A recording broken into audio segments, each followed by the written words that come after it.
Hey, Chandler Bolt here, and in this video I want to talk to you about the concept of a 20-mile march. Now, if you've been around me for a little while, or if you work at self-publishing school, you've probably heard me say this like a million times, because it's something I just really believe in, and I think it's going to be a helpful concept for you. Now, the 20-mile march is a concept that I learned about. It's in a book by Jim Collins called Great by Choice. Now, I've also written about this in two of my books, The Productive Person and in Breaking Out of a Broken System. So basically the concept of a 20-mile march, it comes from this story. So there was these two groups of people who were trying to be the first people to reach, I think it was the South Pole or North Pole, or this deserted place in the middle of a snowy place, right? So they're trying to reach this goal. There's two different groups, and they had two very different approaches. Now, the first group, they went all out on good days and hunkered down on bad days. So kind of what you would expect, right? If it was clear, they would go, and just really try to have a great day. And if it was snowy, they would not do as much or hunker down or that sort of thing. So kind of ebbed and flowed.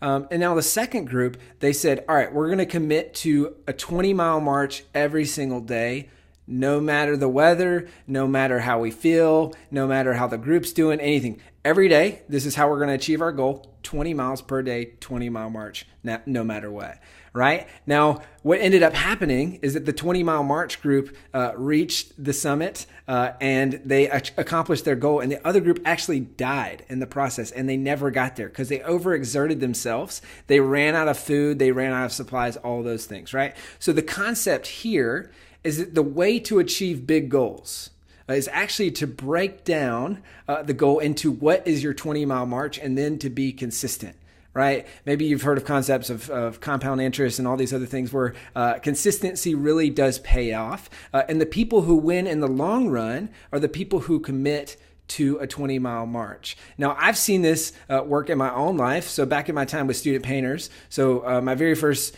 year at Student Painters, I was number one in the country and number one in the entire company for all managers around the country, right? Now, the reason I think I was successful is because I committed to the 20-mile march, and I kept going, and really in the last couple months, right? So Student Painters, it's an internship where they teach you how to run a painting business, so an exterior house painting business. So you really run your business. You start selling in February, you start painting in May, and you end in August or September, right? Now, so I was neck and neck and actually behind for almost the entire summer, but where I separated was in the very end, right? So in July and August, that's where I separated. I think I ended up beating the next closest person by like $15,000 or $20,000 in business. So I did $102,000 in business that summer, right? And that was all because I committed to the 20-mile march. So the concept here is that where most people give up, that's where winners kind of separate themselves, right? And they separate themselves not only in those times, but in the daily 20-mile marches. So just consistently showing up. And I'm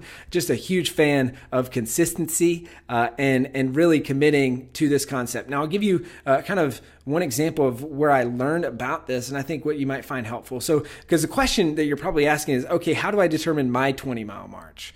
Right. Well, one of the first times I heard about it, it was from my good friend Hal Elrod. Well, he wasn't my friend at the time. Now he's a friend. But I heard it on a Mixergy interview with Andrew Warner, where Hal talked about being one of the best Cutco sales reps, and how he was so stressed, because he's trying to break these records. But then he finally figured out, okay, I need to make, I think it was 20 calls per day and set 5 appointments.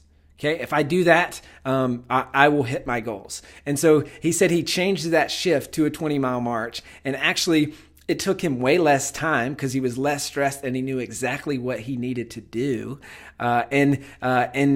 So he was able to achieve those goals. So he would spend a couple hours, and he said, then actually I found that, at 3:00 or whatever, I was by the pool and not stressed out because I knew I'd completed what I needed to complete for the day, rather than relying on, am I motivated today, or am I feeling good, or did my calls go well today?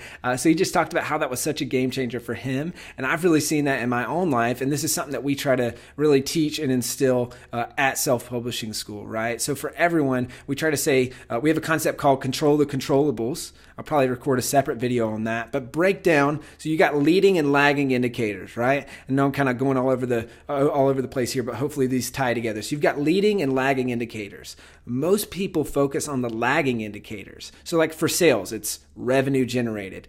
Not many people focus on the leading indicators. And these are actually things that you can control. So when we talk about control the controllables and your 20-mile march and kind of all these concepts pulled together, these are the things that you can actually control, that if you control them and if you execute day in, day out, 20-mile march, you will succeed in reaching those lagging goals or those results-based goals, right? But if you focus down here and you control the controllables, that's how you win the day. So my kind of challenge to you would be, no matter your role, no matter whether you're running your own company, whether you're working at self-publishing school, whether you're working somewhere else, or you're just trying to achieve a goal like writing a book, right? This is something that we talk about all the time at self-publishing school. How can you break down those big goals into not only things that you can control, but to a 20-mile march, to something that you can do daily. And if done daily, over time, this will compound and you will achieve the bigger goal that you're trying to achieve here. So that's the concept of a 20-mile march. I hope that this helps